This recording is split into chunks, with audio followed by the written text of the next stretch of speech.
Swayam Prabha. Digital India. Educated India.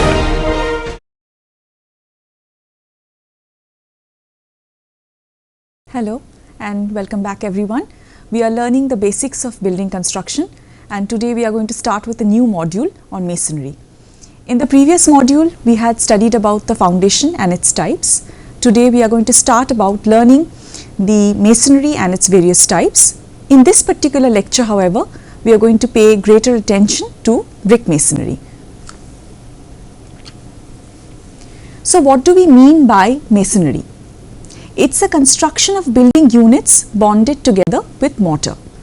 So these building units may be stone, bricks or precast blocks of concrete. Normally it is used for the construction of foundations, walls, columns and other similar structural components of the building. Of course, we will pay greater attention to walls today. The basic advantage of masonry construction, especially if it is in load-bearing structure, is that it performs a variety of functions. This includes supporting loads, helps us in subdividing spaces, it provides thermal and acoustic insulation, and it also provides fire and weather protection to our building. Depending upon the type of building unit that we are using to make the masonry, we can further classify it into brick masonry, stone masonry, composite masonry, hollow concrete block masonry, reinforcement brick masonry and glass block masonry. So today in this lecture we are going to study mostly about brick masonry, what are its component parts, the important terms, what are the various types of bonds that we can create and the connections that we can create in masonry with the help of brick. So let's get started. Brick masonry is made up of brick units which are bonded together with mortar. So essentially there are two components of brick masonry, one is bricks and the other is mortar. Now strength of brick masonry chiefly depends upon number one, the quality of bricks and number two, the quality of mortar. It also depends upon the method of bonding that we have used. So there are many types of bonds that we can create using bricks and the strength of this overall construction will depend upon the type of bond or connection that we have selected for our brick masonry. Before we get started with understanding how to make these connections, it is important for us to first understand bricks and its types. So bricks can be of various types, it can come even in different sizes or colors or even strength. So let's take a look at its various types. Brick is a masonry unit which is created by hardening in a firing in a kiln or by drying in the sun. Now bricks are usually made up of clay, sand or lime and they are available in a wide variety of strengths. They have types, textures, colors and can even be shaped in different ways to serve a particular purpose. Now bricks are graded for use in each region according to the compressive strength and the maximum water absorption that it does. If we take a look at bricks, it has mainly two phases that we need to first learn about so that we can understand the way the connections are made. The first term is stretcher. So this side of the brick, the longer side is called the stretcher and the shorter side is called the header. So stretcher and header form the two sides of the bricks and it's important for us to recognize them so that we can understand how to make connections.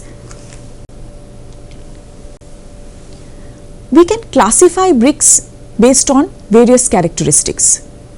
The first thing is based on design. According to design, bricks can either be traditional bricks or they can be modular bricks. If we classify them on the basis of quality, they can be categorized as first class bricks, second class bricks, third class bricks and fourth class bricks. In this classification, first class bricks are the best type and as we move down the list, the quality of the bricks keeps going down. We can also classify bricks on the basis of shapes and brick portions. This we will take a look at soon. Let's first start with classification of bricks on the basis of design. Traditional bricks are the ones which are not standardized in size. So their dimensions will vary from region to region.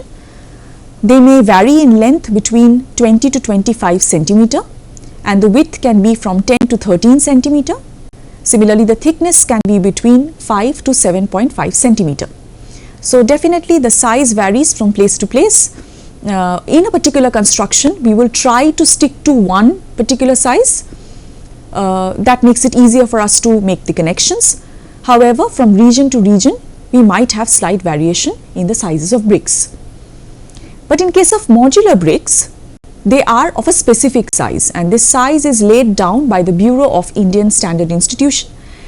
Normally, these dimensions are 20 cross 10 cross 10 or 19 cross 9 cross 9. So, nominal dimension of the brick, that is including the mortar overall connection, will be coming up to around 20 to 10 cross 10 and the actual size of the brick portion is 19 cross 9 cross 9.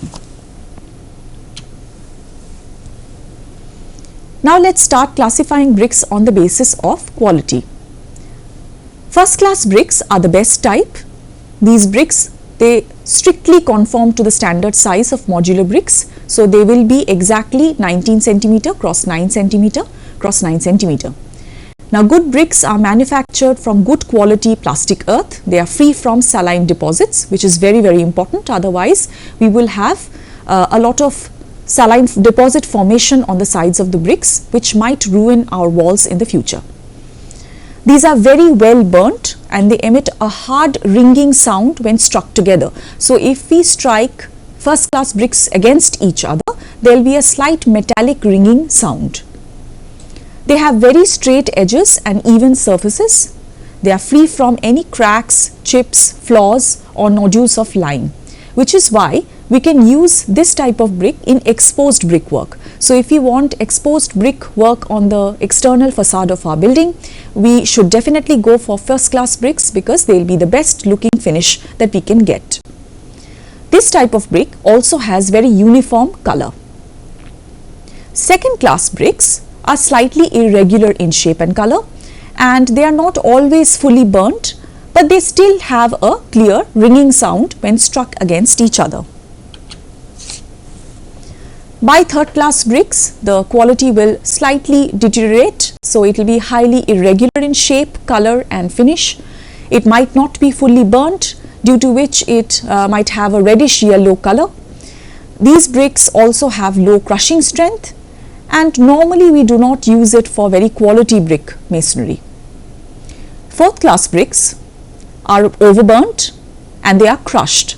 Generally, they are very brittle in nature, which is why we do not use them for masonry purposes. We usually just crush them, break them down and use them as aggregates. Now, let's see how we can classify bricks on the basis of shape. The first type is called the single bull nose. Here, one can see that there is a slight curvature that is created on the header side on one particular direction. The double bull nose will be similar, but in this case we will have the curved face on both the sides. The cow nose is also curved in the front, but instead of having the curve from top to bottom on the header side, it is horizontally along the header side. The curved brick usually has a curvature in the overall shape. The coping brick has a curvature on the entire top half of the brick. This is how a bird's mouth. This is a cant brick in which we have a slight chamfer.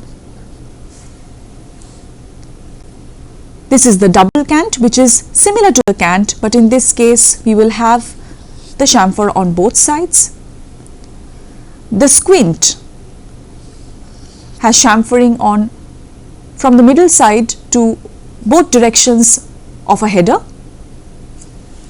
The plinth stretcher has a slope along the length. The plinth header has a splayed side along the header side. This is a dog-legged brick. So these are different types of specially shaped bricks. Each of these may find application in specific places in the construction.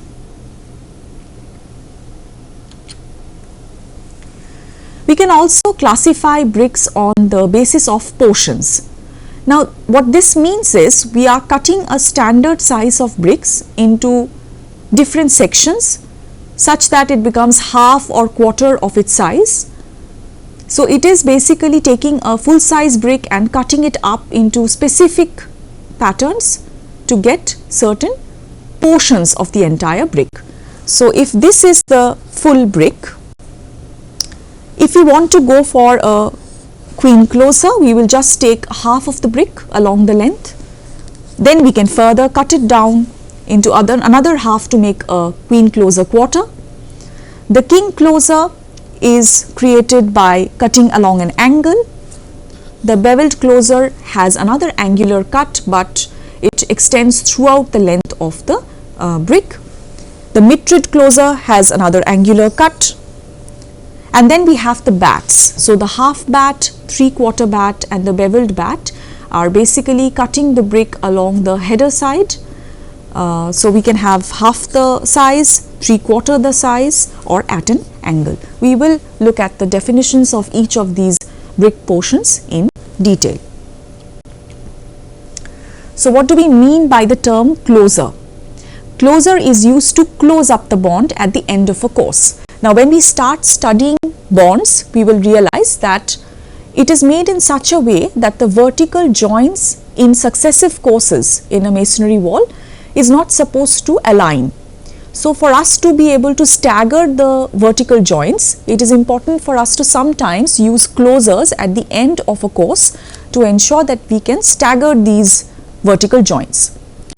So that is where the application of closer comes in, because we need a particular brick of a size which is maybe half the size of the normal brick that we are using for the rest of the course. Now the queen closer is a type of closer in which the brick is obtained by cutting the brick lengthwise into two portions, making brick of half width, also known as the queen closer half. Now the same thing, if we further divide it again into another two portions along the length, we are going to end up with exactly quarter the size, which will be called the queen closer quarter, as we can see in the figure here. The king closer is a portion of the brick which has a triangular cut such that the width of one of its end is that of half brick and the other end is of full width. So only one of the sides of the header we are cutting, the other remains as it is. So we are making half a header and half a stretcher face. So this is the half header side, this is the half stretcher side. The beveled closer is a special form of king closer in which the whole length of the brick, that is the stretcher face, is beveled in such a way that half width is maintained at one end and full width is maintained on the other end. So we are not going to extend it only till half of the stretcher side, we are going to go all the way to the back of the brick. So that will be the beveled closer.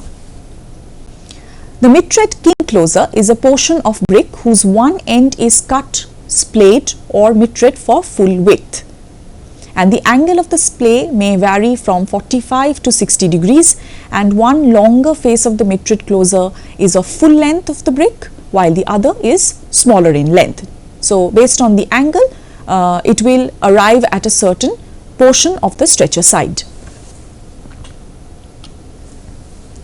So these are the brick bats. They are portion of the brick which are cut along the width. So a bat is smaller in length than a full brick, where half the length is known as half bat. If we have 3/4 the length, it will be known as a 3/4 bat. And if this particular cut is made at an angle, it will be called a beveled bat, as one can see here. So these were the classifications based on the brick portions. So far we have been able to classify our bricks based on whether or not they are traditional or modular. So that is the classification of bricks on the basis of design. Then we went on to classifying our bricks on quality. So we have the first class, second class, third class, and finally the fourth class of bricks. Then we saw quite a few different shapes of bricks, and finally we have different brick portions. So we can either cut it along the length and make closers, or we can cut it across the width and make brick bats. Each of these will find special application. Once we start studying the bonds, we will be able to see where we can apply these different brick portions. But before we get to that, let's learn a few common terms which are related to brick masonry. So the first thing is called a course. What do we mean by a course? It's the horizontal layer of masonry unit. So if you're creating a wall, we are basically laying our bricks in different horizontal layers. Each of these layers we're going to call as courses.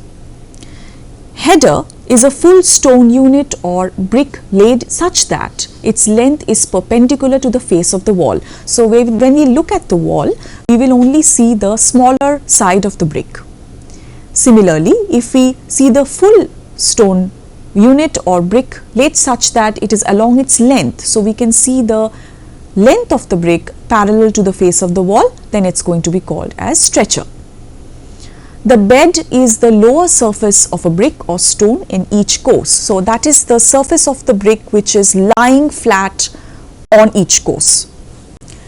The bond is the overlapping of bricks or stones in alternate courses. So course is a horizontal layer. So if we have alternate courses one above the other and we are overlapping it in such a way that the continuous vertical joints are not there. So that means each time we have the division between two bricks, they are not coinciding with each other along the various courses. So this ensures that all the individual units are tied together well to give strength to the wall. So that is called the bond. So if you look at this figure, this is the header course, that is we can see the shorter side of the brick. If we saw the length along the face of the wall, these will be termed as the stretcher. So we can see the length of the brick along this. The bed joint are these faces. The quoins are the external angle or the corner of the wall. So that is where you end up in a course. The last edge is going to be forming the corner, and that will be known as a quoin. The face is the surface of the wall which is exposed to the weather, that is the external side of the wall, and the facing is the inner surface of the wall. The lap is the horizontal distance between vertical joints in each successive brick course. The frog is the indentation or depression on the top face of the brick, which is made with the object of forming a key for mortars. So if we take a look at bricks, what we normally see is there is a bit of a depression in the top which normally bears the logo or the initial of the company. This is created to act as a key for mortar. So this is where the mortar will be placed in each successful layer and the beds of the courses will be laid. So this is what is called a frog. Now the perpend is an imaginary vertical line which includes the vertical joint separating two adjoining bricks. So if we take a look at the figure again, this is the perpend starting from the bottom of our list, the vertical joint between two adjoining bricks. This is what a perpend is. These are the quoins which are at the corner of the wall. This is my corner. Between each successive layer there will be some difference in the vertical joints. We do not want to place the joints right above each other. So placing a joint like this is incorrect. It has to be after a certain lap.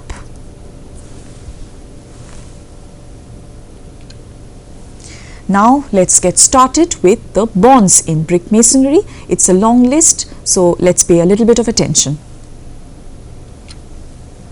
Before we get there, let's understand first what are the advantages of brick masonry. Now brick masonry is sometimes preferred to other forms of masonry like stone, though concrete blocks are now becoming quite popular because of their regular size. But there is a reason why we prefer brick masonry.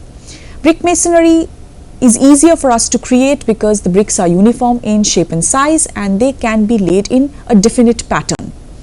Brick units are light in weight and small in size, so they can be easily handled and transported in different parts of the site.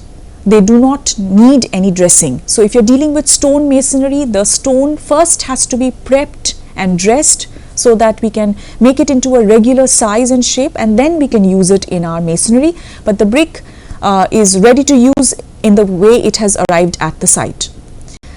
The art of bricklaying can be understood easily and it can be performed even by unskilled laborers with a little bit of practice. And it is easily available at all local sites, so therefore there is no need for transporting it from long distances, which can also save time and money. Ornamental work can be easily done with bricks. We can use bricks of different colors, different textures, or even create patterns by leaving gaps. For example, in brick jalis or honeycomb brickwork, we can create beautiful patterns, and that can become a part of our facade or aesthetic treatment that we are providing to the building. Lightweight partition walls and thinner walls can also easily be constructed with bricks. Stone walls, on the other hand, might actually be quite heavy for lightweight partition structures, especially in load-bearing constructions if there is no supporting mechanism beneath this partition wall.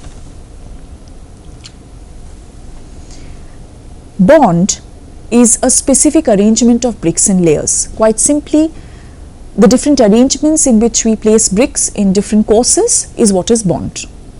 The arrangement of bricks in courses is done so that the individual units are tied together and the vertical joints of successive courses do not lie in the same vertical line. So that means there is a lap in each successive course. The purpose of brick bonding is to obtain maximum strength while distributing the load that is to be carried by this wall or column or pier. It also ensures lateral stability and resistance to side thrusts. And of course, it is going to create an acceptable appearance, so the aesthetics also come into play. So here, as we were talking about, the bricks have to be laid in such a way that no vertical joints are consecutively one above another. We are going to have some form of lap, and to do that, in each of the bonds, the courses, we can use different brick portions like say a closer or different bats at the quoins to ensure that we can stagger the joints in each successive layer. One has to ensure that we select the right kind of brick while making different portions of our wall. For example, the portion of the wall which is above the ground definitely has to be something pleasing in appearance. So we want to use bricks which look good in addition to providing good strength. The brick portions which are below the ground, we have to ensure that we use good quality bricks which can combat the fact that it is underneath the ground level. It will be exposed to more water. So we want to use good quality bricks in that portion. There are certain rules of brick bonding. The first is that, of course, which we've mentioned quite a few times up till now, that is, the bond is set along the length of the wall, working from each end to ensure that no vertical joints are coming above one another in consecutive courses. So there will be a certain pattern in which the odd number of courses will be laid and the even number of courses will be laid, and they will be alternating each other in most of the bonds.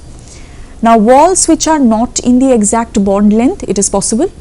In that case, we will have to use broken bond or reverse bond. So for that, we can use cut bricks or brick portions to ensure that these asymmetric ends can be created to deal with walls which are not exactly the bond length. Now, there are quite a few type of bonds that we can create in brick masonry. Each look very different from each other. The pattern is very different and their purpose of usage is also very different. So let's see what are the types. We will of course study each of them in detail and take a look at illustrations to understand what they look like. So let's first learn the names. The first is called the stretcher bond, followed by the header bond, the English bond. This is probably the most popular choice, followed by the Flemish bond, facing bond, English cross bond, the rat trap bond, which is a very cost effective form of wall construction, brick on edge bond, Dutch bond, raking bond, zigzag bond, and garden wall bond. Now let's get started and learn about each of them in detail. The stretcher bond. Now, as the name suggests, we are going to see a lot of stretchers on the external face of this wall. So, stretcher bond or stretching bond is one in which the bricks are laid as stretchers on the face of the wall. So, the length of the bricks are along the direction of the wall. Now, this is used for walls where the thickness of half brick is necessary. So, we need it in partition walls, sleeper walls, chimneys, etc., where we don't really need a very thick wall. We can use this particular type of bond. This bond is not possible for walls of higher thickness, which is very evident from this figure. We are having just stretchers, that is placing the bricks along the length of the wall or the face of the wall. Now, to ensure that we can stagger the vertical joints in each successive course, we are going to place the bricks such that in all the even courses, this is how the corner arrangement will be. In all the odd courses, it will be just the reverse. That is, on one side, this brick forms the edge. In the other case, at 90 degrees, the other brick comes and rests on top of it. This will ensure that in each consecutive layer or course, we are not having the vertical joints aligning. There will be a lap in each case. But it must be very evident from this figure that we cannot have it for greater thickness of wall. Now, the header bond, which is the second type. In this, again, as the name suggests, these bricks are laid as headers on the face of the wall. So, the width of the wall, width of the brick is along the direction of the wall. Now, this bond is used where thickness of the wall is equal to one brick and the overlap of bricks is kept equal to half of the width of the brick, that is 4.5 centimeters. So, this is what it will look like. That is, we can see the headers on the face of the wall in both cases. For each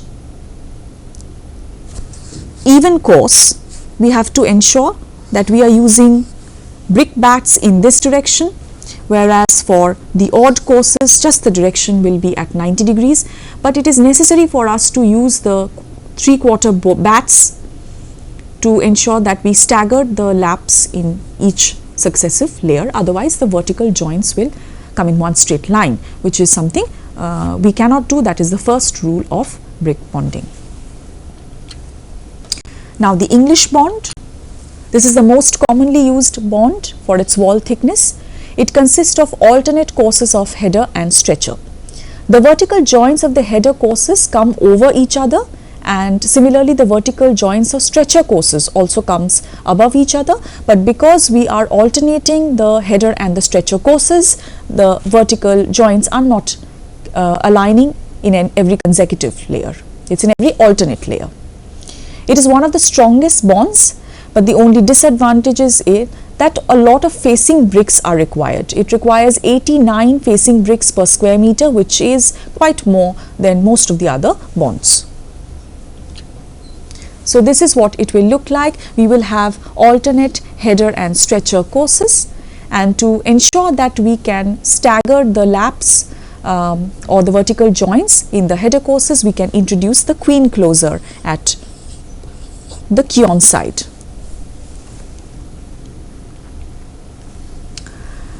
There are a few essential features of English bond.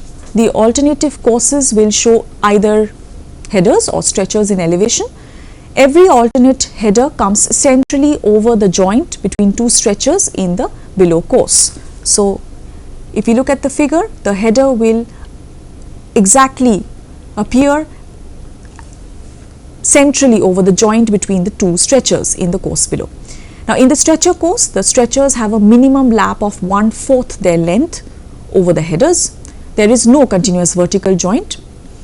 The walls of even multiple of half bricks present the same appearance on both faces, and walls of odd multiple of half bricks show stretchers on one face and header on the other face. The hearting, that is the middle portion of the thicker walls. So if you are having 2 brick thick wall, so other than the face sides of bricks, there would also be bricks in the central portion, which is called the hearting. They consist entirely of headers in English bond. At least every alternate transverse joint is continuous from face to face.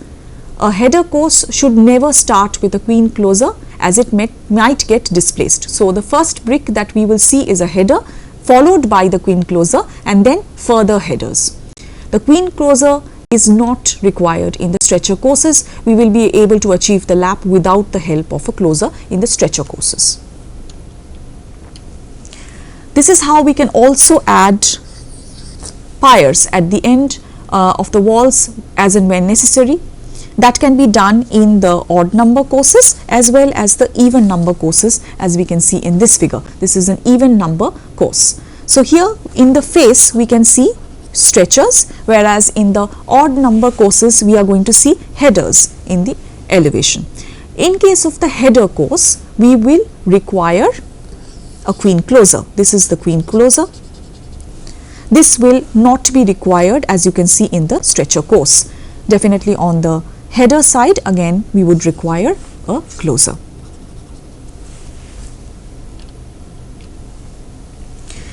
This is how we can use the English bond in walls which are of much greater thickness. For example, the first is a 1 brick thick wall. So here we can see this is a stretcher course, stretcher on both sides, header, both sides we can see headers. So this is the even and the odd courses. Similarly, we can have a 1.5 brick thick wall or 1.5 brick thick wall.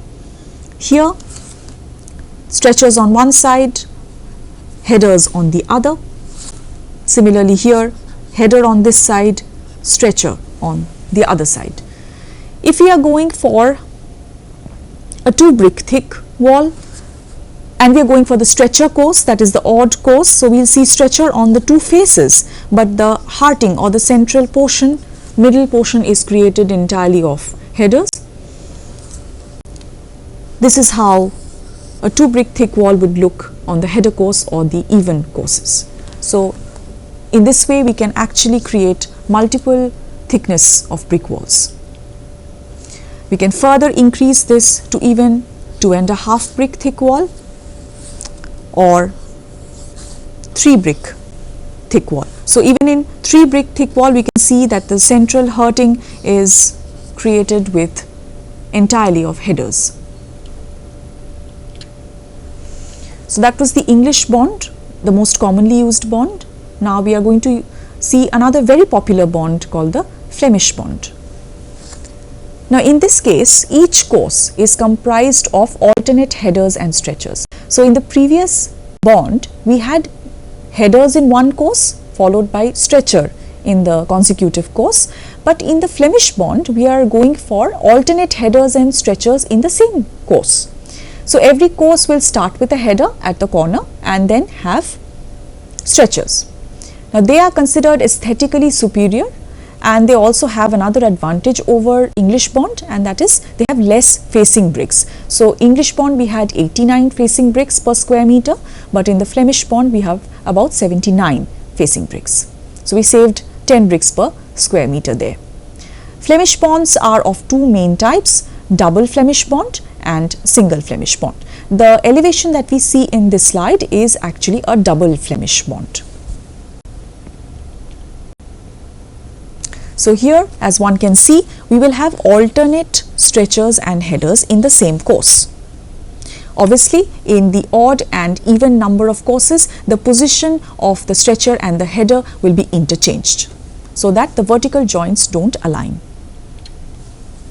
In the double Flemish bond, each course presents the same appearance both in the front face as well as the back face. So whichever way we look at it, it's going to look the same. Alternate headers and stretchers are laid in each course. Here we can see an example of a 1 brick thick 1.5 brick thick and 2 brick thick double Flemish bond. So the appearance, if we note, if we look at the wall from this side or the other side, it will be the same. We will have alternate headers and stretchers. In the 1.5 brick thick, we have actually used brick bats. These central hurtings are created with brick bats to ensure that we can maintain the same appearance on both sides or both faces of the wall. Same thing goes with the 2 brick thick wall, where the headers and stretchers are so placed that on the outside face we will see alternate headers and stretchers just like the previous walls, even though the thickness has been increased. The special feature of the double Flemish bond is that every course consists of headers and stretchers placed alternatively. The facing and the backing of wall in each course have the same appearance. The closers, the queen closers, are used next to the queen headers in every alternative course. In walls having thickness equal to odd multiple of half bricks, like 1.5 brick thick wall, half bats and 3/4 bats are used. We just took a look at the figure, and we know that bats will have to be used to ensure that we can maintain the same appearance on both faces of the wall. And for walls having thickness equal to even multiples of half brick, no bats are required. A header or stretcher comes out as header or stretcher on the same course in the front as well as the back faces. The single Flemish bond is comprised of double Flemish bond facing and English bond backing and hearting in each course. So that means we are making a combination of both the English and the Flemish bond. As a result, the strength of our wall will also be a combination of both these types of bond. So in the single Flemish bond, if we take a look at the 1.5 brick thick wall, we can see that this side looks like the Flemish, whereas this side is looking like the English. So in one face, we will be able to see alternate headers and stretcher in the same course, whereas on the other side we can see stretcher courses followed by header courses in consecutive layers. In case of the 2 brick thick, to achieve this type of single Flemish bond, we will have to apply queen closers as well as brick bats, as we can note in this figure.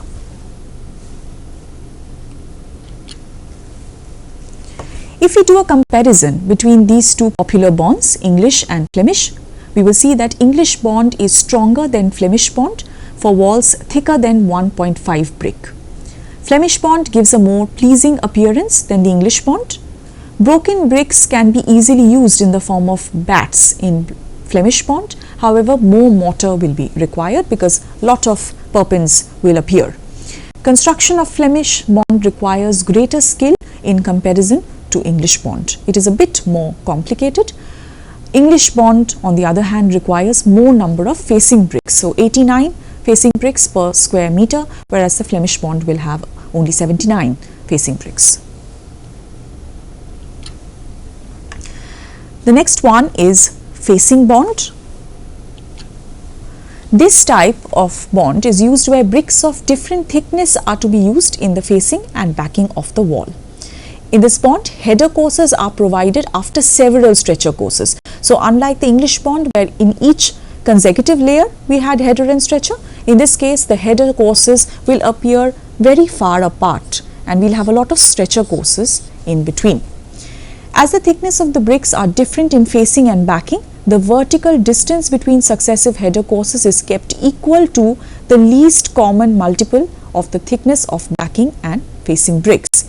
This type of bond is not structurally good and load distribution is also not uniform. So in case of load bearing construction, this would not be a popular choice.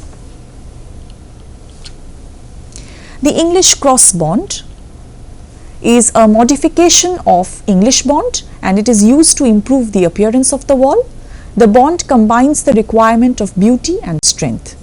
The special feature of this English cross bond is that alternate courses of headers and stretchers are provided as in English bond.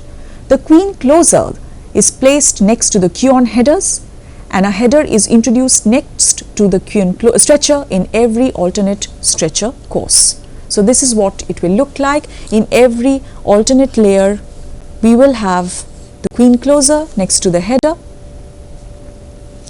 and this is what the English cross bond will look like. In each successive layer, a header will also be introduced in the stretcher courses as mentioned.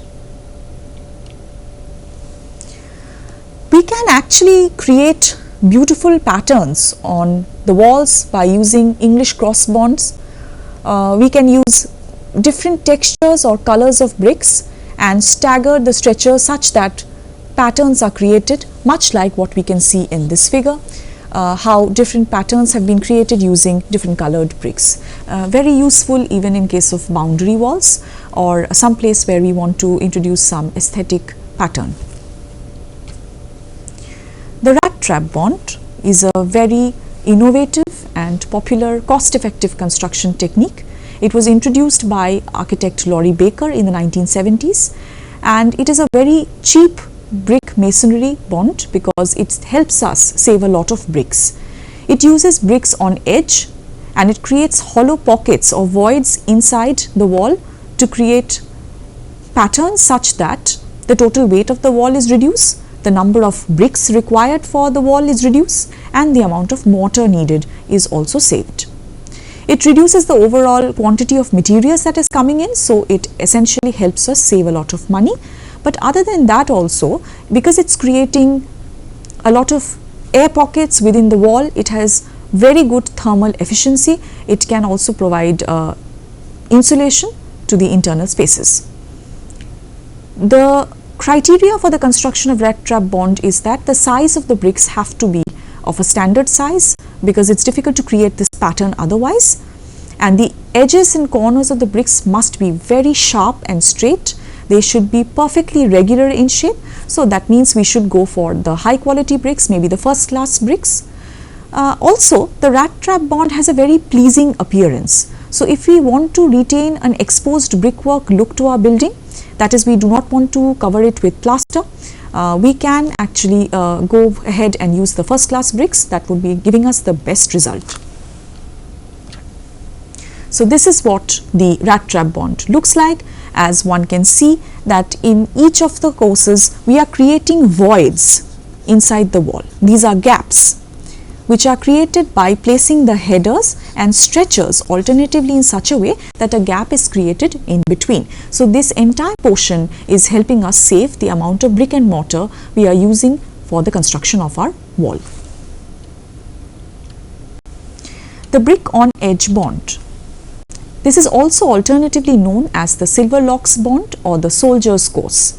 In this type, the stretcher bricks are laid on edges of the bed. It is weak in strength, but it is economical in nature, and we generally use it for garden walls, compound walls, etc. Here, the bricks are kept standing vertically on end, which is exactly what compromises the strength of this particular type of bond. The brick headers are placed on bed and the stretchers are placed on edge, thus forming a continuous cavity.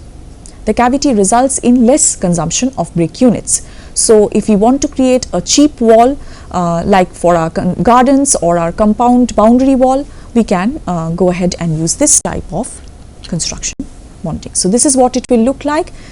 We will use the stretchers on edge. So brick on edge bond. The Dutch bond is a modification of the English bond. Here the corners of the wall are strengthened a little bit. The special feature of this Dutch bond is that alternate courses of headers and stretchers are provided, which is very similar to what we are doing in an English bond. Every stretcher course starts at the quoin with a 3/4 bat, which is where the deviation happens. In every alternate stretcher course, a header is placed next to this 3/4 brick bat provided at the quoin. So this is what it will look like. We will have a 3/4 brick bat followed by a header, and then we have the stretchers. So this will happen in the quoins, that is the external corners. So at both corners of the wall we will have the same situation. and this will happen in every alternate layer, because every alternate layer is going to be a stretcher course. Between them we will have a conventional header course like the normal English bond. In this Dutch bond, we can use bricks of different color to create patterns like here. In this case, we can use textures or colors in alternate bricks to create patterns which are evident in the elevation. The raking bond. This is used in thick walls. The bonding bricks are kept at an inclination to the direction of the wall, and this arrangement can be classified into two types: diagonal bond or herringbone bond. We will take a look at both of them in detail. So, the idea is that we have to place the walls in an inclined fashion. So, this is the first type of bond in which we are placing the bricks in an inclined fashion. Let us first take a look at the diagonal bond, but before we get there, what are the special features of the raking bond? Here the bricks are arranged in inclined direction in the space between external stretchers of the wall. So, if we have created a space in which we have to make the raking bond, we will have stretchers along the edge, and in the space in between we will have bricks in an inclined fashion. The raking or inclination should be in opposite direction in alternate courses of raking bond, because the first rule of bond creation tells us that we cannot have consecutive joints. Raking bond is not provided in successive courses, but at regular interval of 4 to 8 courses in the height of the wall. It is generally provided between two stretcher courses having equal thickness to even multiple of half bricks. It makes the bond most effective. So, the first one, which was the diagonal raking bond, here the bricks are arranged at 45 degrees in such a way that the external corners of the series remain in contact with the external DN of stretchers. So, that means we have to first create an external line of stretchers, and the space in between we are going to have to fill it up with bricks which are laid at 45 degrees. Now, the bricks which are cut into triangular shapes of suitable sizes are used to pack up these little incidental spaces which are being created. So, if we are trying to finish off with a straight edge of stretchers, definitely there is going to be a lot of spaces created due to this diagonal arrangement of bricks, where we will have to pack it with small triangular brick portions. So, we are going to have to use cut bricks for that. This bond is best suited for walls which are 2 to 4 bricks thick. So, we do not want to use this type of bonding in a very thin wall if we are looking at walls. We can also use this raking bond in flooring as well. We will take a look at it when we see the herringbone bond. The bond is introduced at regular vertical interval. So, generally at every 5th or 7th course. So, we do not want to do it in every consecutive course. In every alternate course of the bond, the direction of the brick is reversed. The herringbone raking bond is more suitable for walls which are thicker than 4 bricks, and they are arranged at 45 degree, but the only difference from the previous case is that here we are going to lay the bricks in inclined fashion at 45 degree on both directions from the center of the wall thickness.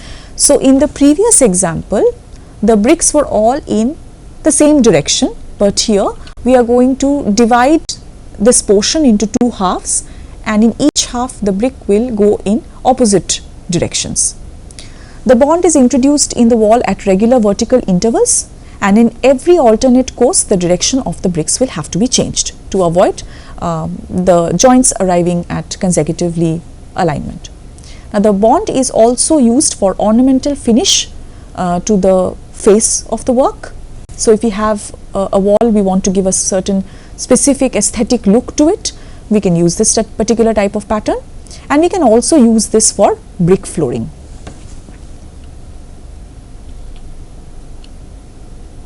The zigzag bond, very similar to the previous example of herringbone bond, but here the bricks are laid in zigzag fashion, which creates an ornamental pattern in the brick floor, as you can see here. It's a very common paving method as well.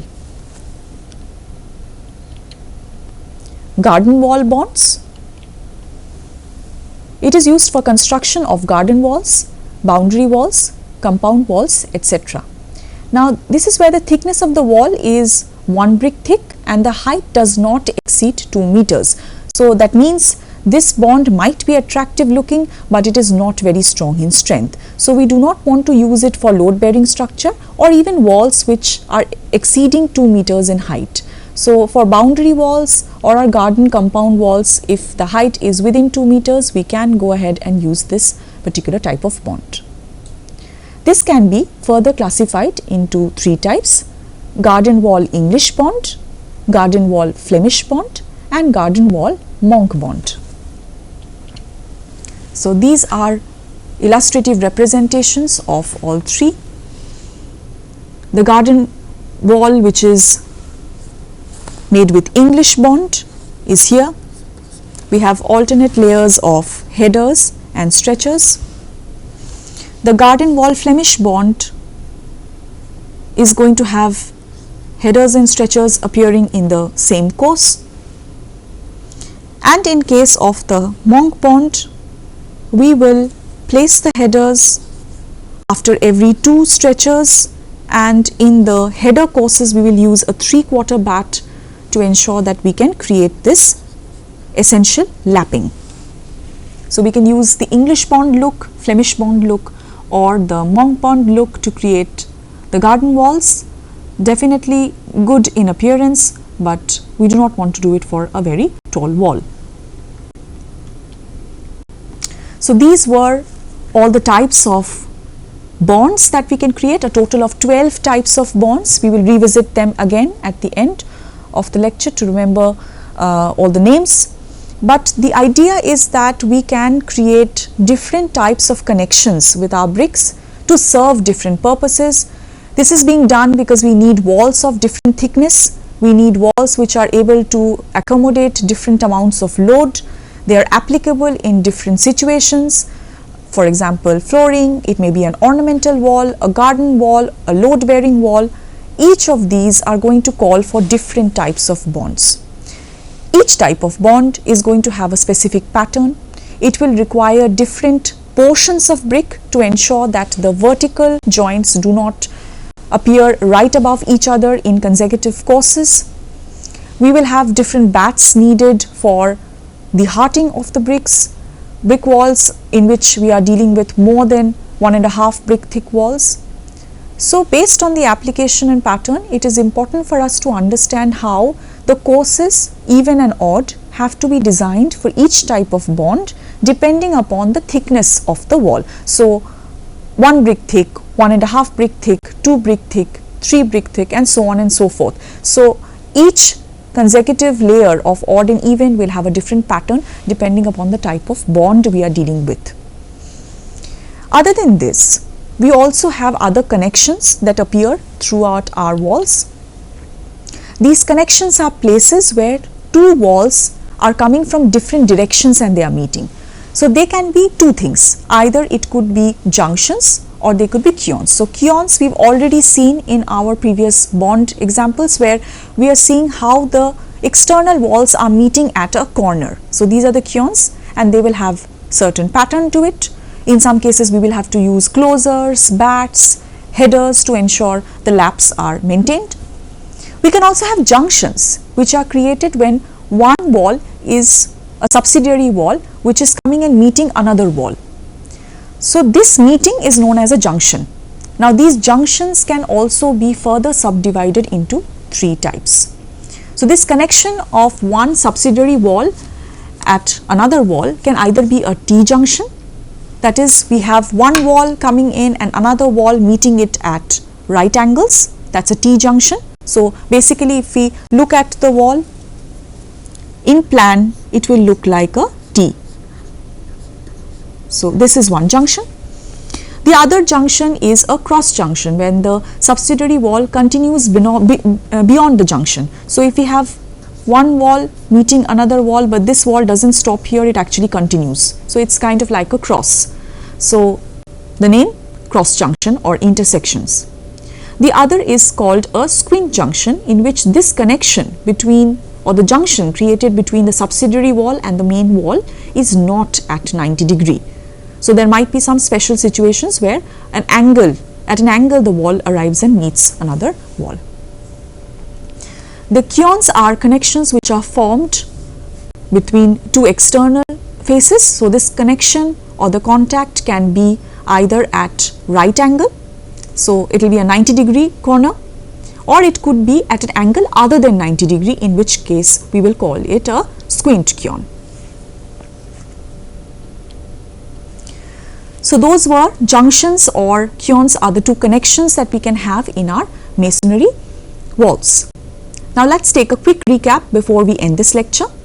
In today's lecture, we learnt about masonry. We started off with brick masonry, learnt about different types of bricks based on design, classification based on quality, that is first class, second class, third class and fourth class bricks. We also learnt about different shapes of bricks and different brick portions. We later went on to study the different types of brick bond, understanding the rules of it, their pattern. So we have the stretcher bond, header bond, English bond, Flemish bond, facing bond, English cross bond, rat trap bond, brick on edge bond, Dutch bond, raking bond, zigzag bond and garden wall bond. So here we have seen that in English bond, which is the most popular type of bond that we use in our construction, there are ways in which we can create multiple thickness of brick walls. We have seen in Flemish how we can have the single and the double Flemish bond, and we have seen that even in case of the raking bond we can have two types of arrangements of inclined bricks. We have seen the herringbone and zigzag have similarities, but the pattern in which the bricks are arranged is slightly different.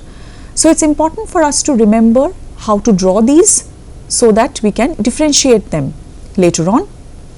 So these were the types of brick masonry bonds that we can create. These are the books we can further refer for details of what we've studied today. So in today's lecture, we started off with module 2, which is masonry. This is the part we are dealing with walls. So we've done the foundations already and we are gradually moving above in our building, and the next component of building construction we are dealing with is the wall. Here we have started studying masonry, we've paid attention to brick masonry, and the next lecture we are going to talk about other forms of masonry like stone, composite, concrete block, glass block. We will also take a look at how we can see arches in construction, how to create them, what are the terms and patterns that we need to know about when dealing with arches. So that will be our next lecture. Hope to see you soon. Thank you.